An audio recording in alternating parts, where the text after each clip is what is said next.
My dear ones, sometimes life gives us lessons we never asked for, ones that come wrapped in love, only to leave us bleeding inside. This is the story of a mother named Margaret Harris, who believed her son was her greatest blessing, until the day she realized she was only his stepping stone. It's not a story of revenge. It's a story of awakening. I remember Margaret well, the kind of woman who still baked cookies for her neighbors and sent handwritten birthday cards. She lived in a quiet suburb outside Portland, in the same White House where she had raised her son, Ethan. After her husband George passed away, that house became both her comfort and her cage. The silence pressed in on her like a heavy coat. She'd keep the television running all day, just to hear voices. Ethan visited often then, at least, at first. He'd bring his wife Claire, who always smelled like perfume and politeness. Mom, Ethan would say, wrapping her in his tall arms, "You shouldn't live alone. You deserve something easier. Sell this place, and let us help you." And when a child says that with love in his eyes, what mother would say no? She trusted him. She always had. After all, Ethan had always been the responsible one. He had been the boy who'd called her my hero. So when he suggested helping with her finances, moving her savings into smart investments, as he put it, she said yes. She signed papers without reading them, because the hand offering the pen was her son's. For a while, it felt good. Ethan and Claire visited often. They'd bring groceries, take her to lunch, but slowly, things began to shift. Claire's tone turned sharp, her patience shorter. One afternoon, when Margaret offered her some old jewelry, Claire smiled tightly and said, "Oh, Margaret, maybe you should keep those safe. Before you forget where you put them." The word stung, but she laughed it off. "Maybe you're right," she said, though her heart began to feel a little smaller that day. Act 2, the wedding dream. A few months later, Ethan came over with big news. "Mom," he said, his eyes sparkling, "we're finally planning our real wedding." Margaret's heart nearly burst with joy. She had waited years for this moment, the church bells, the vows, the photographs, the first dance. She had dreamed of being there to see her son's happiness. She threw herself into helping, flipping through bridal magazines, tasting cakes, even lending them money for the venue deposit. Every night, she'd sit by her window and imagine walking down the aisle with Ethan, proud as any mother could be. For the first time since George's passing, she felt alive again. Then one Sunday morning, everything changed. Margaret woke up, made her tea, and opened her tablet to check the news. Instead, she saw photos of her son in a gray suit, Claire in a lace wedding gown, a floral arch behind them, bridesmaids, guests, candles. And Margaret wasn't there. Her hands shook as she scrolled. The captions read, "Finally married the love of my life, the perfect day." She read it over and over. At first, she thought maybe they'd held a secret photo shoot, or maybe it was a pre-wedding celebration. But the comments told another story. "Congratulations, heart emojis. You both looked stunning yesterday." Yesterday, they had done it. They had gotten married without her. She called Ethan immediately, but he didn't answer. She tried Claire voicemail. It wasn't until evening that she got a text. "Mom, please don't be upset. We didn't want to overwhelm you." The ceremony was small, just close friends. Margaret sat staring at the words. Her teacup trembled in her hand. "Overwhelm me," she whispered. "I'm your mother." That night, she cried for hours. The kind of tears that don't make noise, just fall and fall, until there's nothing left inside. The days that followed were unbearable. No calls, no visits. Even the neighbors noticed. Mrs. Turner from next door came by one morning and asked gently, "Margaret, dear, are you all right? I saw the wedding photos online." Margaret forced a smile. "Oh yes, I couldn't go. I wasn't feeling well." A lie, but one that protected her last bit of dignity. Weeks later, a letter arrived.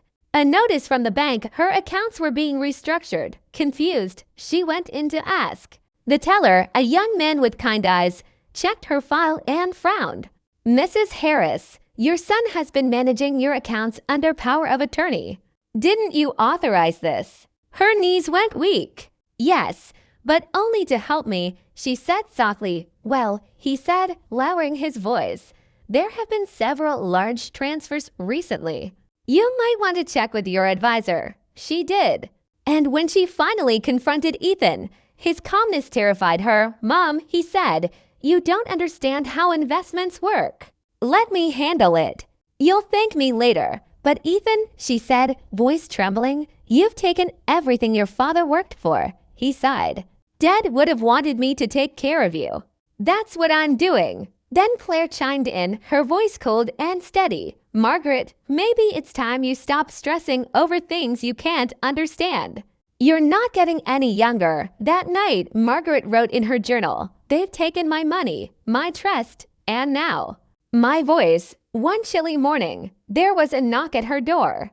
A woman stood outside, clipboard badge, kind smile, Mrs. Harris. I'm from the Department of Family Services. We received a report from your family. They're worried about your well-being. Margaret blinked. My family? Yes, your son and daughter-in-law. They say you've been confused lately, misplacing money, not paying bills. Margaret felt the room tilt. That's not true. I'm sure it isn't, the woman said. But we need to verify for your safety. That evening, Margaret called her late husband's old lawyer.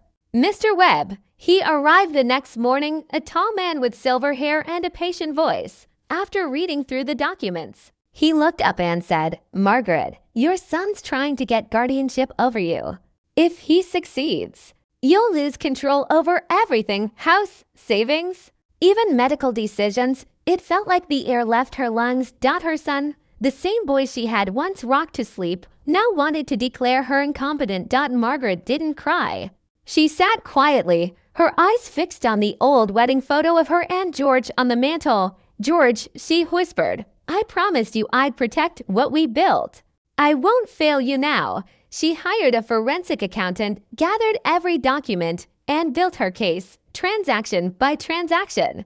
It took weeks. But she didn't stop. When the psychological examiner arrived to test her mental state, she greeted him with tea and a crossword puzzle. He asked her to remember a list of words, perform math problems, identify shapes. When he was done, she smiled and said, You see, doctor, I may forget where I put my glasses, but I will never forget who betrayed me. He laughed softly. I believe you, Mrs. Harris. The day of the hearing was gray and heavy with rain. Ethan and Claire sat across from her. He couldn't meet her eyes. She could barely recognize the man she had raised. Their lawyer painted her as fragile, confused, and emotionally unstable. She refuses help, he said. She's endangering her own well-being. But when it was her turn, Margaret rose, her back straight, her voice steady. Your Honor, she began.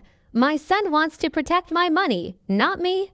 He has taken what isn't his, and now he wants to silence me. But I assure you, I am not the one who has lost my mind. He has lost his heart. Guests filled the courtroom. Mr. Webb presented the financial records, the false reports, the witnesses who vouched for her clarity. And when it was over, the judge spoke softly but firmly. This court finds Mrs. Harris competent in every way. The guardianship petition is denied. Margaret closed her eyes. Relief didn't come in a rush. It came in a slow, steady warmth. She had one. Ethan didn't speak to her again after that. Not a call, not a visit. For months, she kept hoping for an apology, some sign of remorse. But silence became her new companion. She began to rebuild. Sold the house. Moved into a small apartment with big windows overlooking a park. At first, the loneliness hurt, like missing a limb that would never grow back. But slowly, something beautiful began to bloom in its place. Peace. She joined a local art group for seniors. Every Thursday, they painted landscapes and shared stories. One day, a woman named Ruth asked Margaret, How do you stay so calm after all that? Margaret smiled faintly. Because I learned something, she said. When love turns into control, it's no longer love. It's ownership. And I won't be owned by anyone again. Months later, Ethan called. For a long time, Margaret just stared at the ringing phone. When she finally answered, his voice was quiet. "Mom, I'm sorry things got out of hand." She wanted to say so much, to scream, to weep, to ask why.